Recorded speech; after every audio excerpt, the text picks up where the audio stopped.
Part 1. The Box in the Closet. The house was too quiet. After 45 years of marriage, silence had become a stranger. I kept expecting to hear Frank's cough from the hallway, his slow footsteps on the stairs, the familiar rustle of his newspaper. But there was nothing now.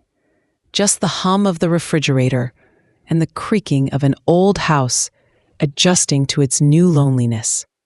It had been 2 weeks since the funeral. People had stopped bringing casseroles. The neighbors had gone back to their routines. My children returned to their own homes and lives. And I, Elaine Whitmore, sat in our bedroom with a cardigan I hadn't washed because it still smelled like him. I decided to clean out the closet. It felt cruel, like erasing him too soon. But something in me needed to open the doors, touch his shirts, fold his sweaters, make space for whatever came next, even if I didn't yet know what that was. I found the box behind an old suitcase. It was a plain shoebox, wrapped in a faded blue ribbon. On top, in Frank's unmistakable handwriting, it read, "Letters for Elaine." I froze. My breath caught. I sat on the edge of the bed, placed the box on my lap and stared at it. My hands trembled as I undid the ribbon. The cardboard lid gave a soft sigh as it opened. Inside were envelopes, dozens of them. Some yellowed with age, others crisp and new. All addressed in his hand, all to me. The first letter was dated 1974. Dear Elaine, I'm writing this on the train ride home from our second date. You had blueberry pie on your lip and didn't notice. I wanted to kiss it off, but I was too shy. I think I might be falling for you. Scratch that. I know I am. I laughed, out loud. The sound surprised me. The next few letters were just as sweet. Early courtship, little memories, jokes we'd long forgotten. It was like finding a time machine. I was 20 again, and he was there beside me. Then came letters from the early years of our marriage. You were so mad at me tonight for forgetting the garbage. You slammed the cabinet. I know it wasn't about the trash. I know you're tired, and the baby cries too much. I want to help, but I don't always know how. I'm sorry. And another. Watching you rock Anna to sleep tonight reminded me why I married you. You are the strongest person I know. Even when you don't feel like it. I cried. Not from pain, but from the strange, bittersweet feeling of being seen. As I continued reading, the letters grew more complicated. There were years when we barely spoke, when work, children, aging parents, and time itself built a wall between us. And yet, he had written through it all. Some were filled with guilt. We argued about money again. You looked at me like you didn't recognize me. I hate that I make you feel alone. I don't know how to fix it. So I write. Others were full of admiration. You took care of your father this week with more patience than I could ever muster. I wanted to tell you, but instead I mowed the lawn. I'm better at gestures than words.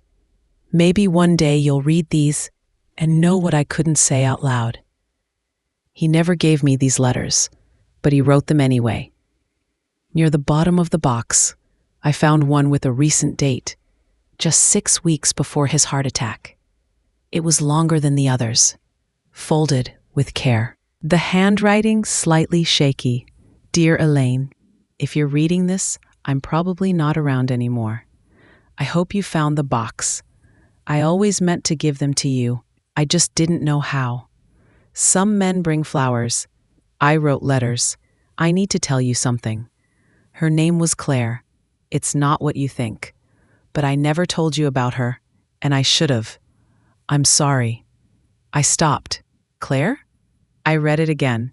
He didn't explain, just that one sentence. And then more about love, about me, about the life we'd built. but Claire's name sat like a crack in the foundation of everything I thought I knew. I looked back through the box. Another letter from 10 years earlier. Claire was mentioned again. A trip to Boston, a visit, a memory. My hands trembled. Who was she? Part 2. The woman named Claire. I barely slept that night. Claire. A simple name with devastating weight. I turned it over in my mind like a stone in my pocket, smooth on one side, jagged on the other. It was 2 a.m. when I got out of bed and dug through the box again.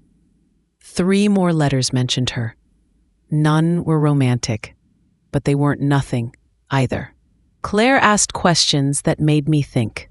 About you, about me, about who I was before we became Frank and Elaine. Sometimes I think I'm more honest with Claire than I am with anyone. But she's safe. She doesn't expect anything.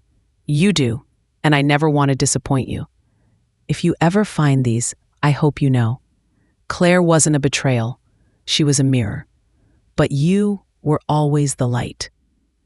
I didn't know what that meant, only that it hurt.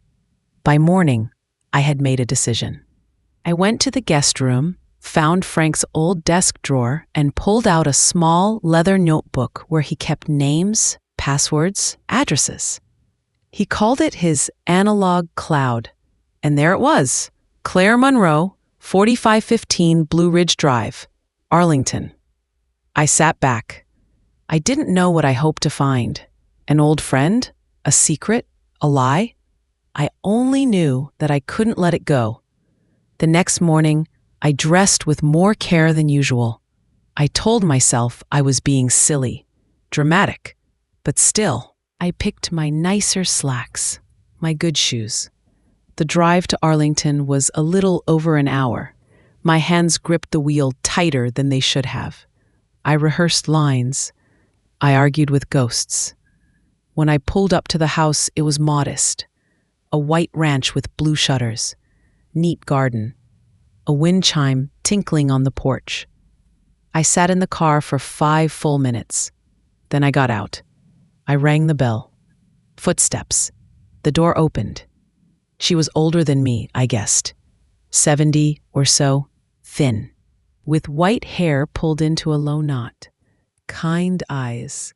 The sort of woman you'd trust to water your plants or bake you a pie. But her face changed when she saw me. Not surprise. Recognition. "You must be Elaine," she said. My throat tightened. "I am." She nodded slowly. "I was wondering if you'd ever come." We sat in her sunroom. She poured tea. The cushions were soft. A cat watched us from the windowsill. "I met Frank at a conference," she said, 12 years ago. We were seated next to each other at a luncheon. I asked him a question about the speaker, and he answered with a quote from Yeats. We became pen pals. I raised an eyebrow. "Actual letters," she clarified. "Ink and paper. We wrote about books, life, regret, marriage. He spoke of you often." "Did he ever tell you he loved you?" She shook her head. "Not once, and I never asked him to." "Then what were you to each other?" She smiled faintly. "Honest. We were honest to each other in ways we weren't to the people closest to us. It's easier to be vulnerable when you have nothing to lose." She brought out a stack of letters. My name appeared in nearly every one. Stories about our children, my garden, the way I hummed while I chopped onions. "He adored you," Claire said, "but I think he never knew how to tell you things without worrying he'd upset you. So he wrote them to me." I felt heat rise in my chest. "He could have written them to me." "I know," she said gently. "He tried. I think that's what those letters in your box were." When I stood to leave, she touched my arm. "I never wanted to replace you. I couldn't. You were his home. I was just a window." Outside, the wind had picked up. I sat in my car, the door still open, a breeze in my hair. I didn't know what to feel.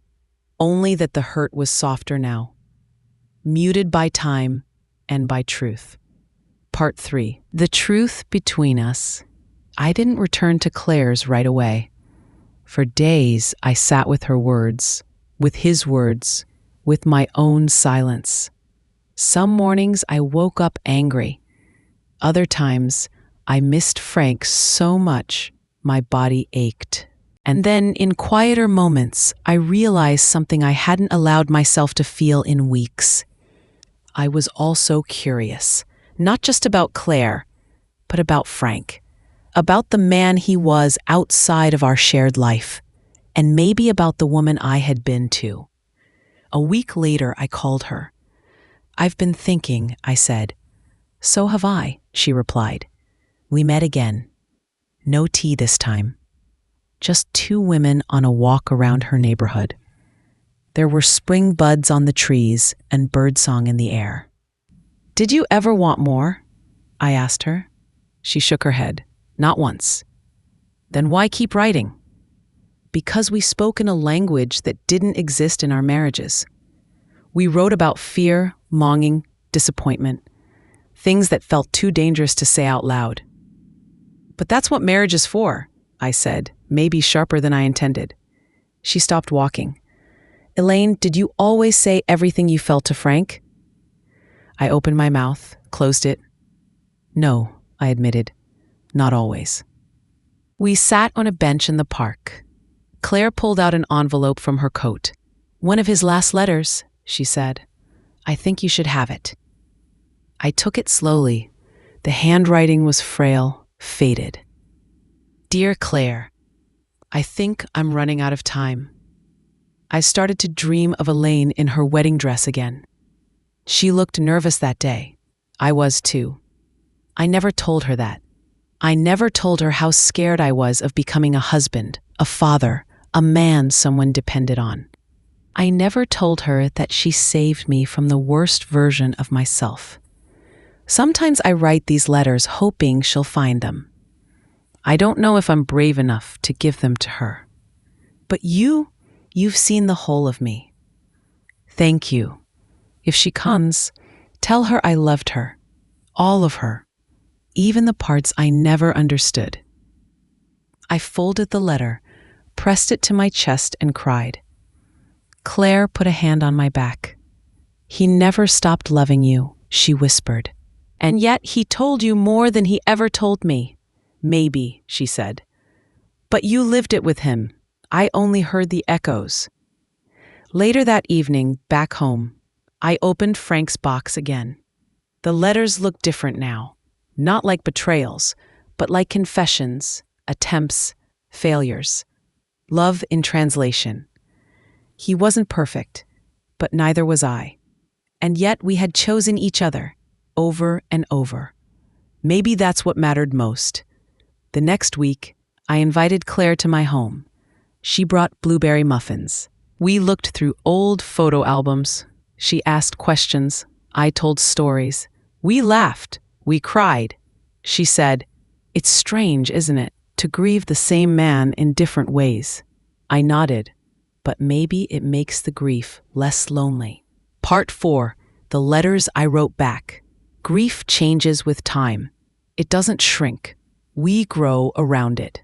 A month after my last visit with Claire, I found myself sitting at Frank's old writing desk. The light came in soft through the window. His favorite pen still lay in the drawer. I picked it up, and I began to write. "Dear Frank, I found the box. I read every word. I laughed. I cried. I yelled at you. Then I read them again. Claire told me things you never could.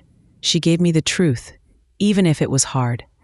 And in some strange way, I'm grateful for her. You weren't perfect. Neither was I. But we were real. We were messy and brave and ordinary and miraculous. I wish we had spoken more. I wish we hadn't waited to say the things that mattered. But I know this. You loved me. And I loved you. And that is enough." I wrote him dozens of letters. Sometimes in the early morning, when the house was still. Sometimes at night, when memories came like soft footsteps down a hallway. I wrote about the children, about the silence, about the way the wind still knocked the shutters loose in the back bedroom. I wrote what I should have said when he was alive. I forgive you. I miss you. Thank you for everything you gave, even when it was hard for you to give it. I still make your coffee too strong. I shared some of the letters with Claire. We had become, unexpectedly, friends. We met for walks, for tea, for long talks about the weight of memory. One afternoon, she brought me a notebook, leather-bound, blank. "For your letters," she said. I filled it over the weeks that followed. One evening, I placed the full notebook into a wooden box, the same size as the one Frank had used. I labeled it simply, "Frank, wherever you are," and I placed it beside his, not for closure, but for continuation. Life didn't become perfect, but it became peaceful. I tended the garden, I joined a book club, I let people back in. And when I passed the closet where the boxes sat, I didn't cry, I smiled. Because love doesn't disappear. Sometimes it just takes a little longer to be fully understood. The end.